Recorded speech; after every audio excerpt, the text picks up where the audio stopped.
one.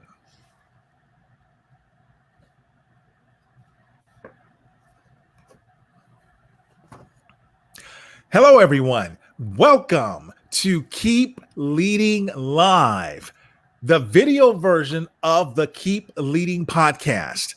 I'm your host, Eddie Turner, the Leadership Accelerator.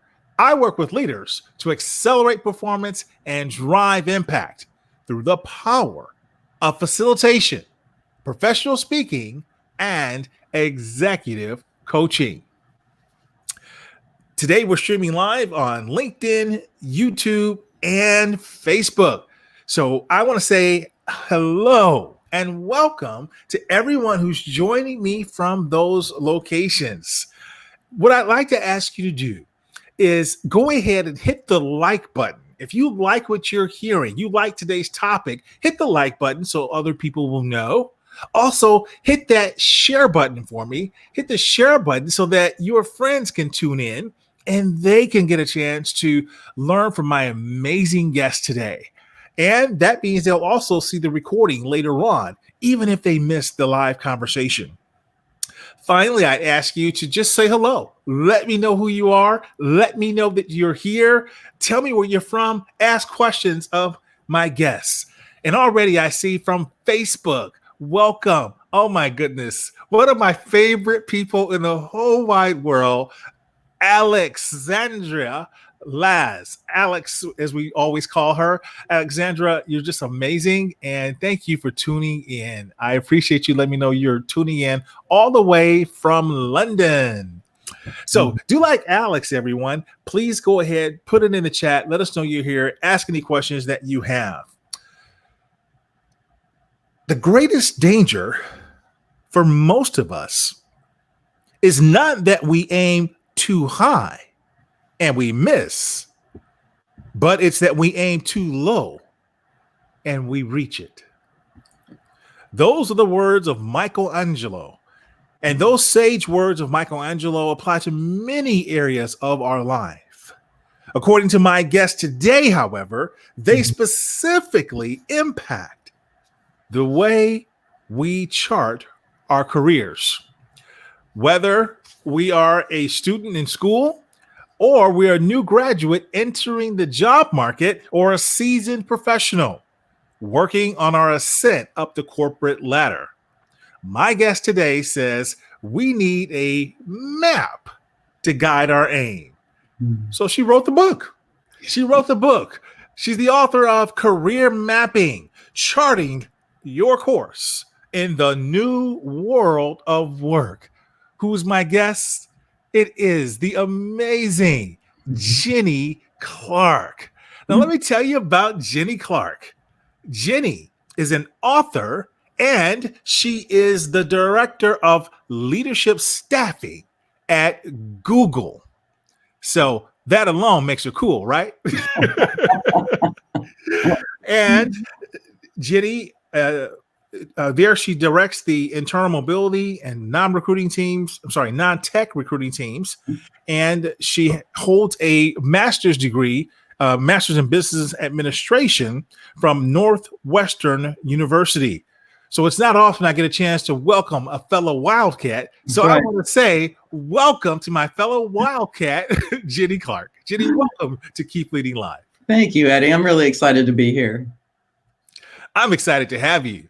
So before we get started, it looks like we've had a couple of other people that join us. We got Alex giving us a little bit more feedback. Thank you. And Dr. Marina, she's joining us. Hi, how are you? She's joining us from Alexandria, Virginia. Thank you, Dr. Marina. And she's tuning in on LinkedIn. So we've got LinkedIn, we've got Facebook. Thank you for letting us know. And she loves the quote by Michelangelo. I'm glad you love that, Dr. Marina. I took that from Ginny. Those are the opening words to chapter 1 of her book. Thank you for the attribution. Or thank Absolutely. Right. Oh, yeah, we got to go way back, right? Fantastic. So what did I miss about your incredible background? Tell our audience more about you. I'll give you the quick version. I grew up in Southern California. I went to UC Davis to study animal science because I wanted to be a veterinarian. That makes perfect sense. And then I graduated with a degree in French and linguistics because animal science didn't feel right once I started flipping sheep and, messing with cows. Okay. And so when I graduated from Davis, I'd always been very active at school. I'd been a peer counselor. I'd done a variety of things, worked at the chancellor's office. I took a job as a recruiter because as I say, I'd been active on campus. So I did that for a couple of years, and then I decided I wanted to get my MBA and moved to Chicago, Evanston, to be more specific, to the Kellogg School. It was wonderful. I had a great time. I graduated. I actually served on the admissions committee in the admissions office, worked there, and they gave me a job offer to work in admissions. I said, no, I have this MBA. I have to go into business. So I went into banking at what's now called Chase. It was then known as First Chicago. Mm-hmm. I remember those days. I was there for a couple of years and then decided I wanted to get into commercial real estate.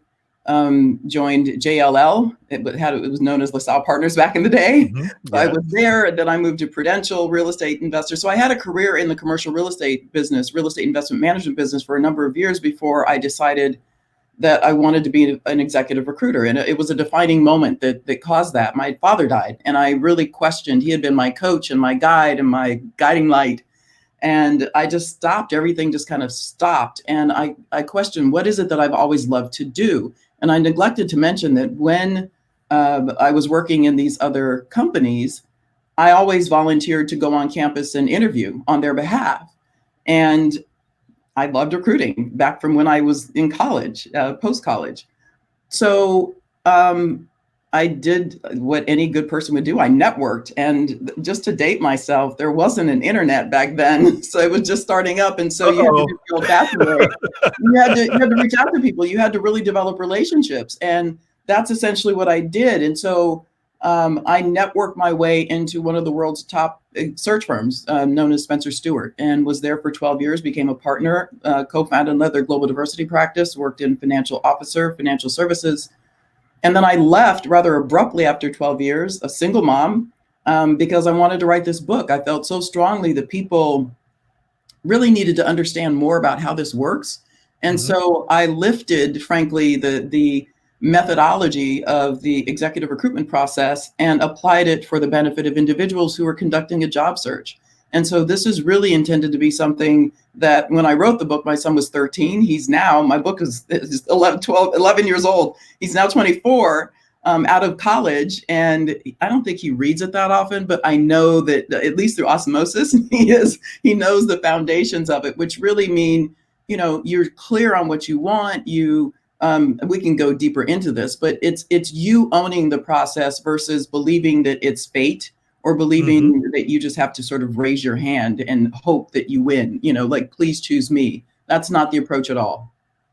Yeah, talk about that, please, because those listening are either people who are, as we said in the intro, well off in their careers, or maybe we have people who are just starting their careers. I see Jordan Thomas, for example, has joined. He joined us last week. Jordan, hey, Jordan, how are you? He's an emerging leader. We have those who are further along, like Alex. She's letting us know she's from the UK. We appreciate that. And we have Dan Bixby, who's joined us. So we have people who have different careers, and they may wonder, how do I take that step? Is it a matter of raising my hand, or is more involved?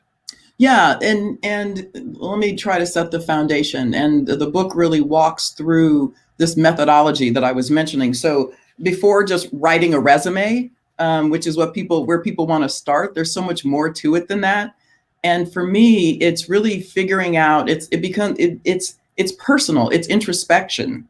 It's, what do I really want? Because trust me, as an executive recruiter, I have met people who say they want one thing, and when I'm interviewing them, it's clear to me that they are not committed. They are not necessarily bought in. Your motivation matters.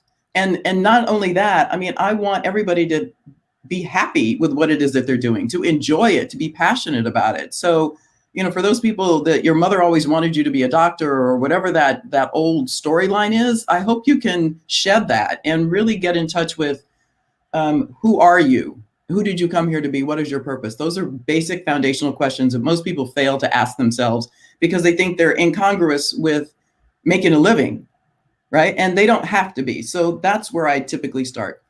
So Another asking those important piece, foundational questions. it's Okay. foundational questions. And then Mm-hmm. let's start looking at what's in your toolkit, as people like to call it. So let's do sort of a macro to micro analysis of the industries, the functions, the roles, and importantly, and you're going to hear me say this word for the rest of our time together, competencies. What are competencies? They're skills that you have either, some are innate and others are learned. They are not the same as experience. You can gain competencies through experience, but listen, I always say this. We all know people who have lots of experience who aren't necessarily competent. Mm. Come on, somebody came to your head. Own it. Yes. Oh. Yeah, I know. No one came to my head. I just thought you made a good point. Well, most people kind of smirk like, oh yeah, No, that guy I'm being Jim. Yeah. facetious. I'm being facetious. Yes, Uh-huh. absolutely. Yeah. But to me, and again, as a recruiter, that's what I've been trained to do. It's to look past, especially I'm responsible for diversity. I don't know if you said that, but that's diversity at the leadership level within Google. And that's my main, I'm sure they get tired of hearing me say that, but competencies applied appropriately are what's going to level the playing field. So you're not looking at just somebody's pedigree. You're not just looking at, which schools they went to, which companies they worked for, what job titles they held. You need to understand how they did the work to have impact. Yes. That's the competency. It's the how. And so for an individual, it's important that you understand what your own competencies are before you even try to go out and find a job and convince someone, whether it's a hiring manager or a recruiter, that you are the right person for the job. That's often hard for people to do, though. I know. So how do they do it? Well, this is what the book is really walking you through. It's offering you some language, right? So what are the words that you use to describe how you do something? And this is where, again, you don't just write a bunch of words on a resume and believe that an algorithm is going to choose you. Mm-hmm. Some of that stuff does happen, but before that, and before you get in front of somebody for that screen that we tend to do, right? A more junior person might screen a candidate for me before I actually see them. But you need to understand what are those things, build your narrative.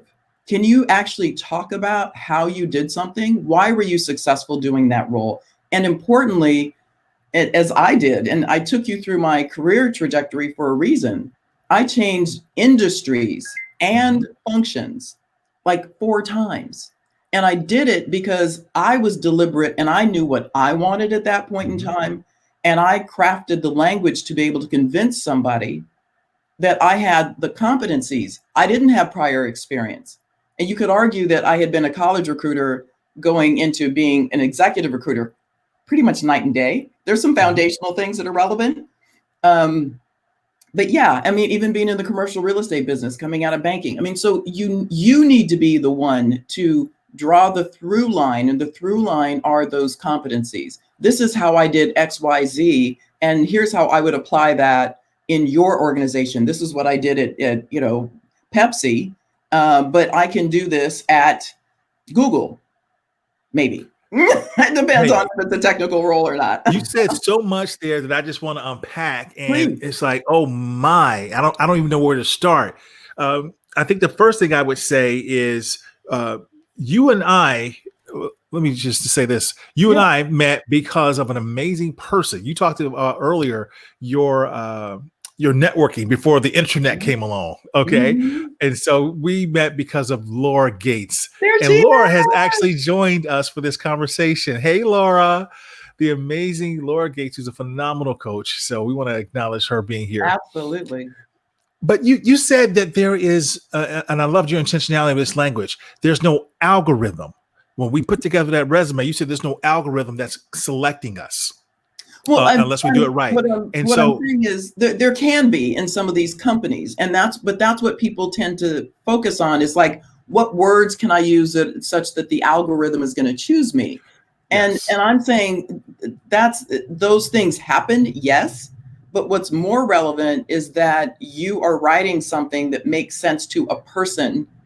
And ideally, you will have a connection, some kind of a relationship with someone along the way that might be able to facilitate getting your resume considered. Yes, I misspoke. That the algorithm will select you, Maybe, and yeah. that made me think about my time in HR. Mm-hmm. There's a job I have not thought about literally until you said this.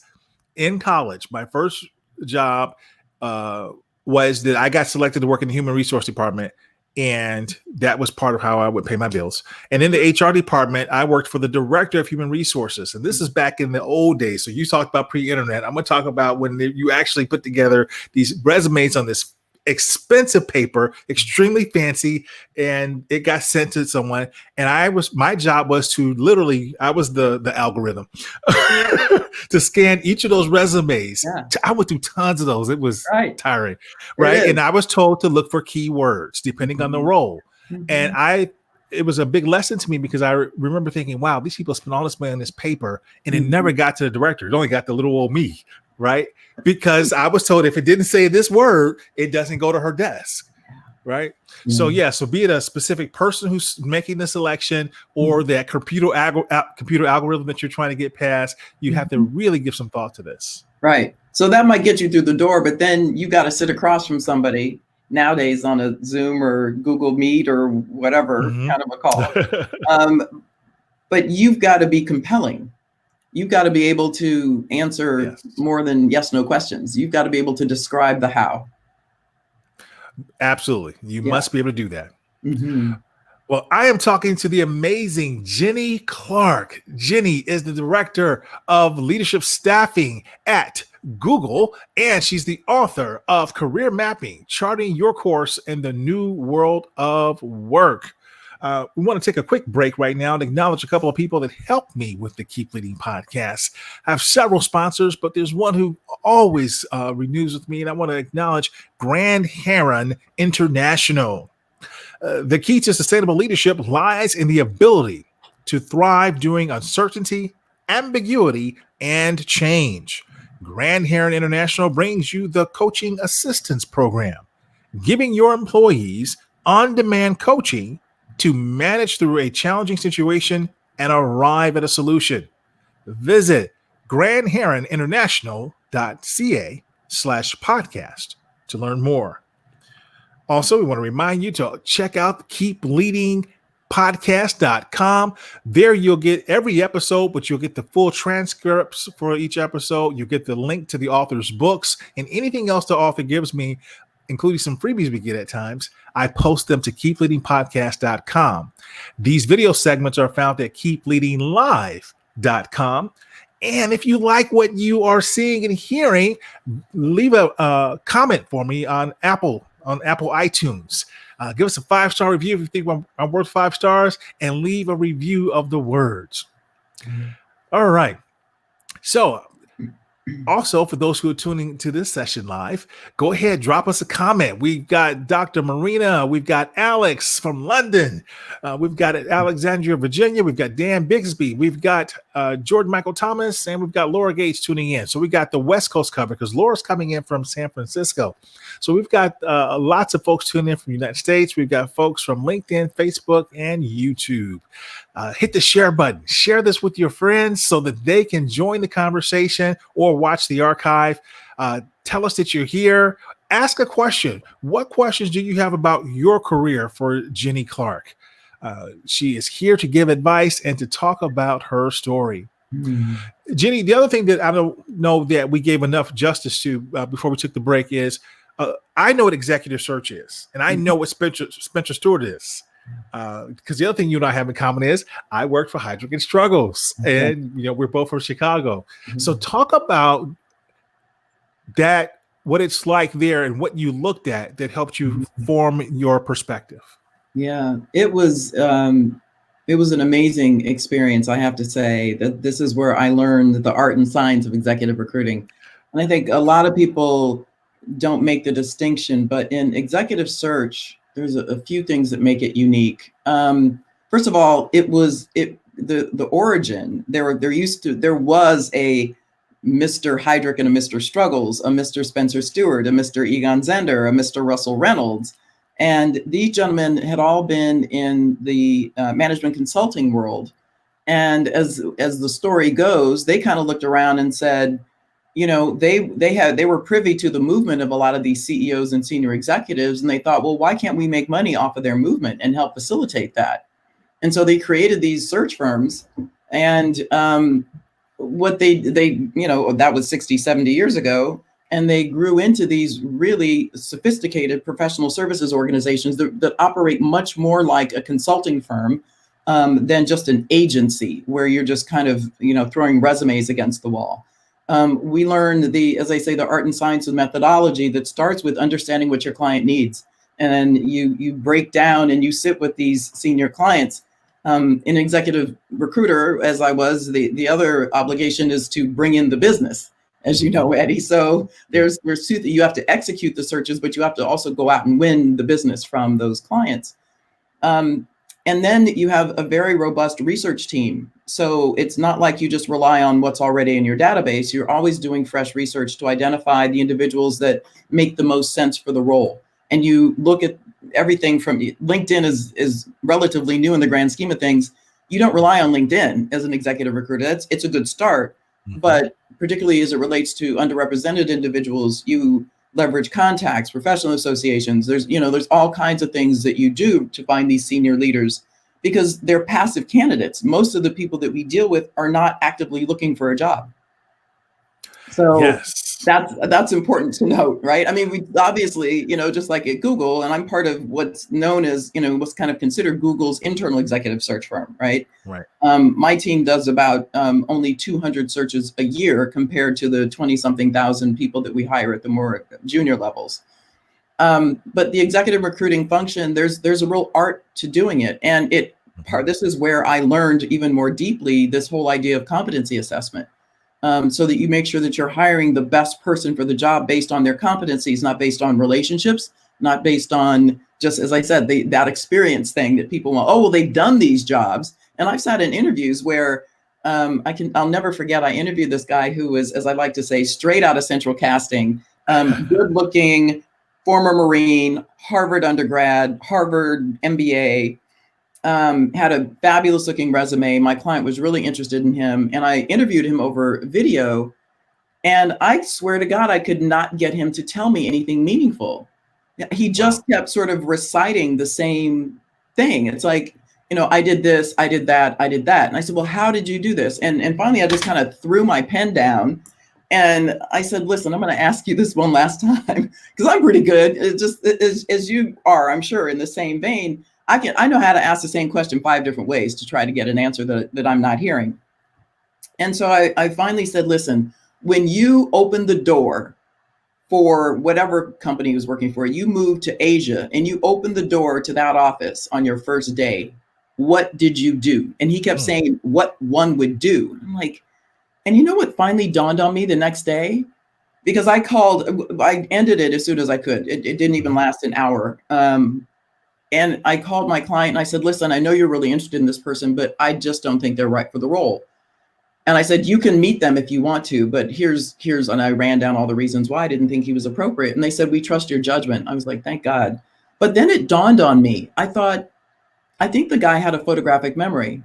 And that's what had allowed him to be successful in the military, in school, and why he kept saying what one would do. It was though there was a manual that he was reading from. And I'm sorry, that doesn't work for me because I'm looking for people who are problem solving and they're thinking about, you know, new ways to lead, and they're not referring to a manual. To me, that's what leadership is really about. It's that you understand how to take a situation and make it better to drive change and impact in an organization. Hence the old phrase, the difference between book smarts and street smarts or life smarts, right? So Mr. Harvard MBA was no match for Miss Ginny Clarke. I will say that, and that's why I wanted to highlight your time in executive search, because you were there for 12 years at one of the top firms and you were a partner. Yes. I've never been interviewed the way I was interviewed at Heidrick and Struggles. And then later on was taught how they do that interviewing, that competency-based interviewing. Mm-hmm. That's the real deal. You can't fake your way around that. You cannot.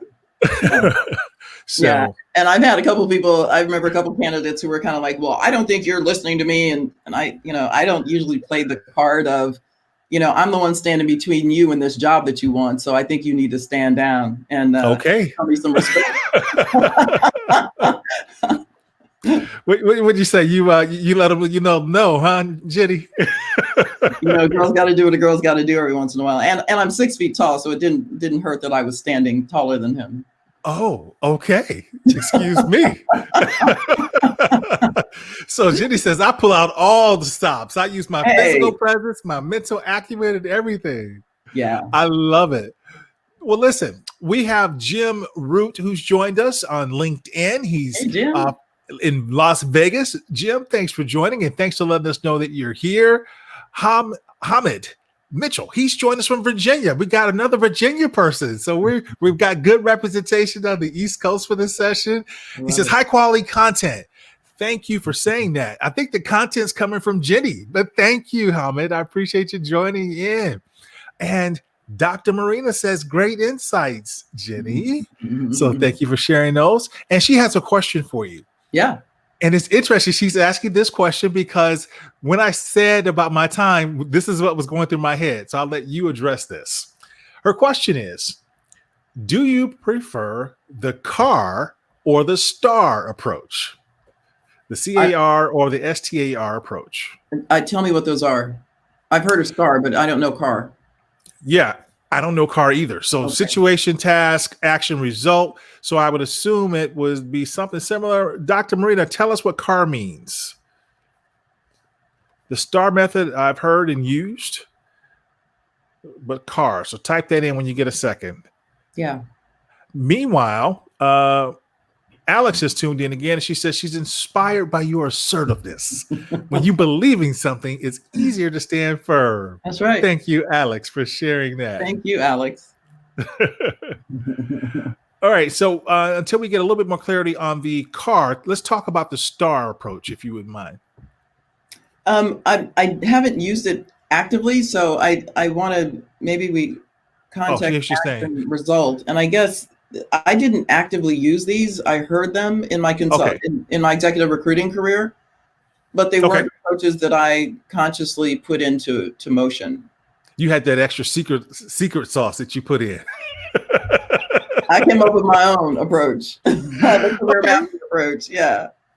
But those are, Dr. Marina, those are two, well, like I said, I hadn't heard of the context action result. Thank you for sharing that. But the STAR method is a very popular method of competency-based interviewing.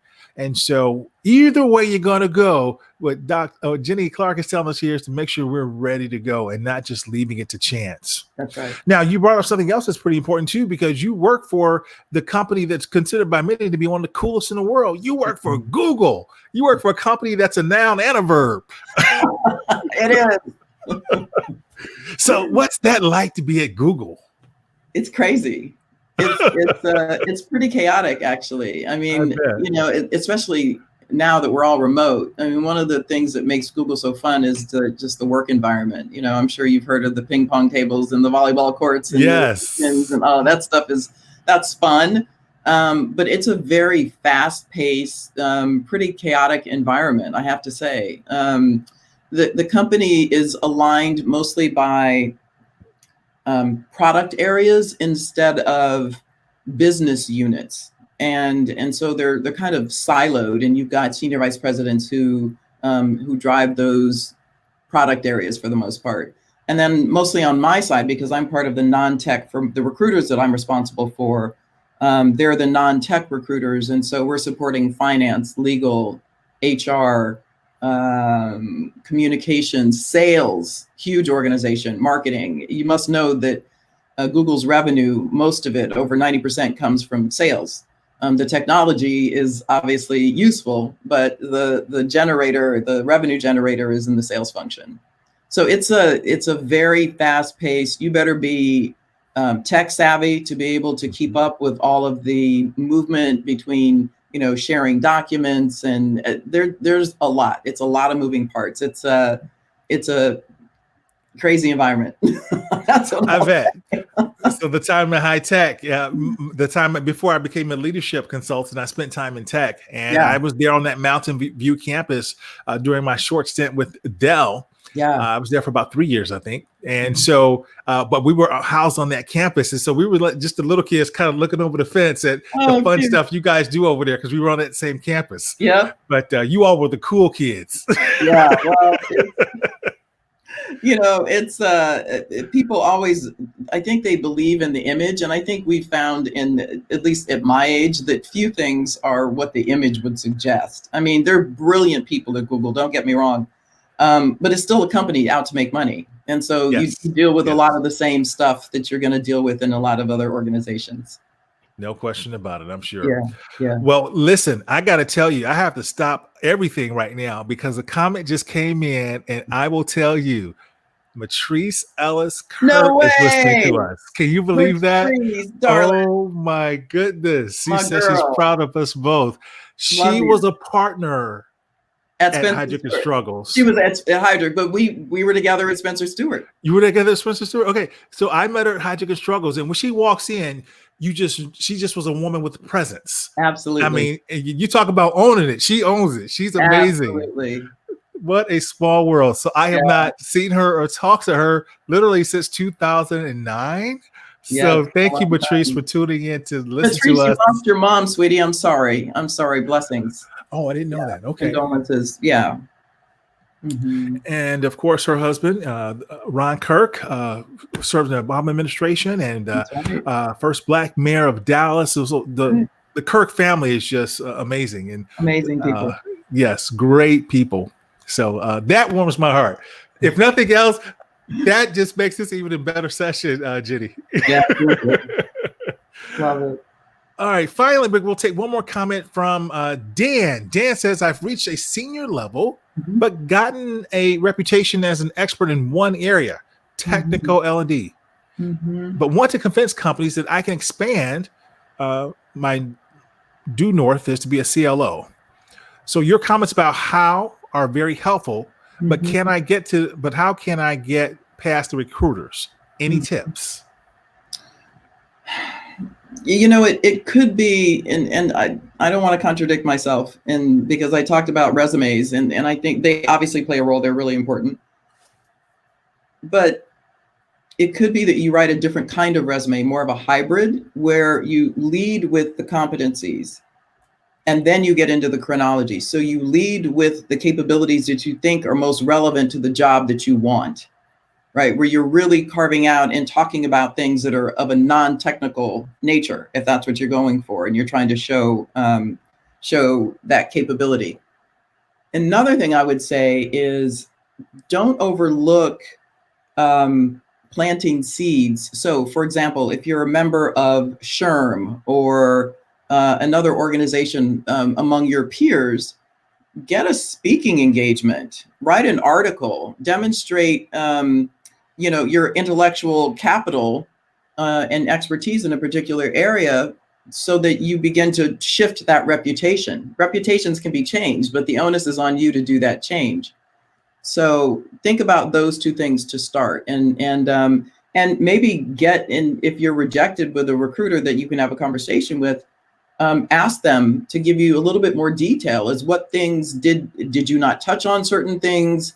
Make sure that you are really as well versed as you think you are as compared to the competition in these non-technical areas, so that you can show a broader range of skill. Wonderful. Thank you for answering that question from Dan. I'll show that question one more time. I kind of butchered it as I was reading it, Dan, but Ginny's answer was brilliant. So, and Matrice says that thank you. This is about you guys. So, but we are just very grateful that you've tuned in. Yeah. All right. So to cap this conversation off, as we're talking about career mapping, what's a piece of advice you want to give everyone listening that they can take away from our conversation? Yeah, well, let me say this. We haven't really talked much about, the pandemic and everything. I meant to talk about that. Yes. So let me contextualize it with that, because I think a lot of people are walking around thinking, oh, woe is me. This is going to be terrible. I'm never going to get a job. I talked to someone a few weeks ago, and he was panicked. This was the young son of a friend. And I started talking to him, and I said, help me just, share with me what's going on. And he started talking, and I said, so tell me, do you believe that this is going to be hard for you to find a job? And he's like, yeah, I mean, look, listen, it's out there. And I said, what else? Tell me about your other beliefs. And he was kind of like, wait, what? And what I urged him to do was to really check himself, because I'm someone who believes in the law of attraction. What you believe is what you're going to create in your own life.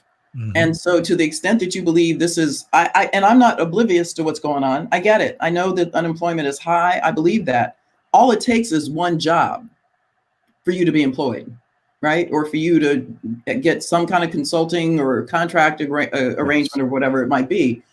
So you need to make sure that your mindset is right, because if you're walking in already believing that you've been defeated, that shows up. Again, as a recruiter, I see you. I see you between, and I hear between the words that you're speaking, and I see other aspects of you. And so if you're actually defeated, or if you're really confident and really excited, concerned about what's going on in the world, sure, of course, but excited about what you can offer to a company that might be going through a difficult time itself, but still in a position to hire.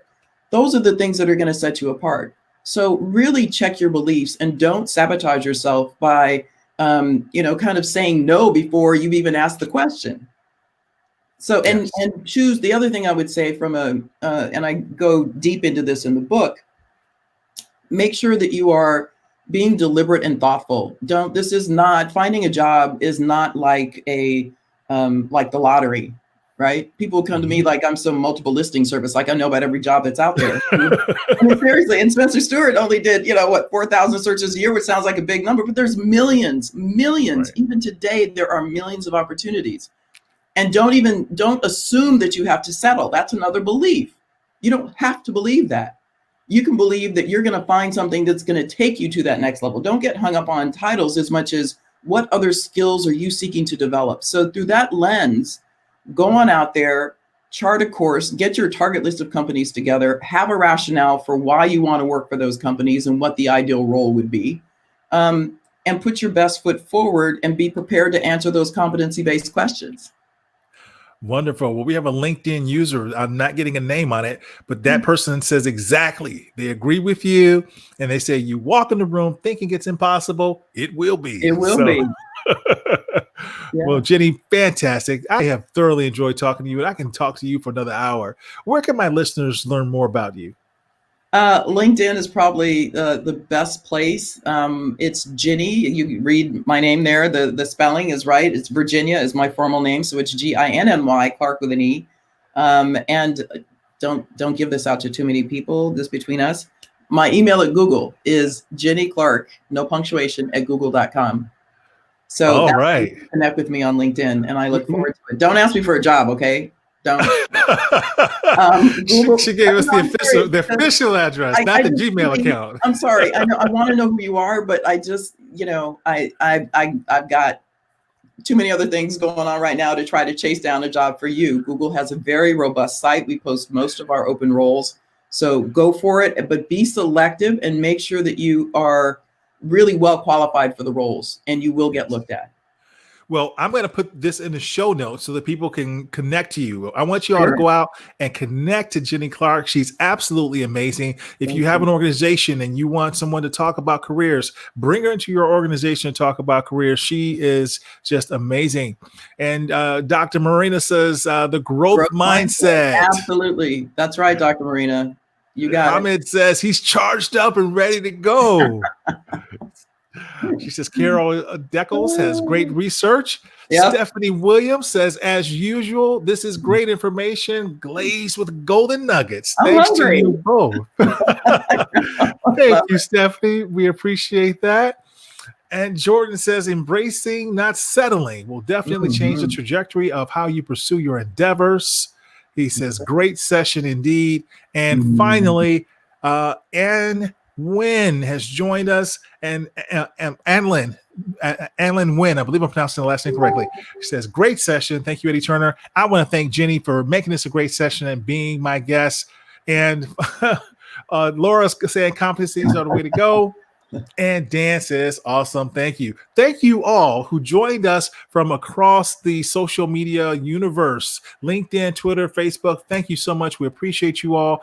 I want to thank Ginny again for being here as my guest, talking about how we can map our careers as leaders.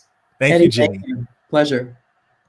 And that concludes this episode, everyone. I'm Eddie Turner, the Leadership Accelerator, reminding you that this episode will not only just be a video episode, it will come out again in a couple of months as a regular audio episode. So you can download this on the Keep Leading Podcast website and wherever you get your podcasts.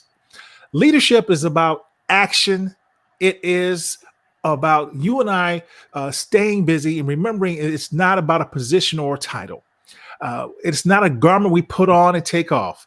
Leadership is something we must have at our core and allow it to emanate in all we do. So whatever you're doing, always keep leading.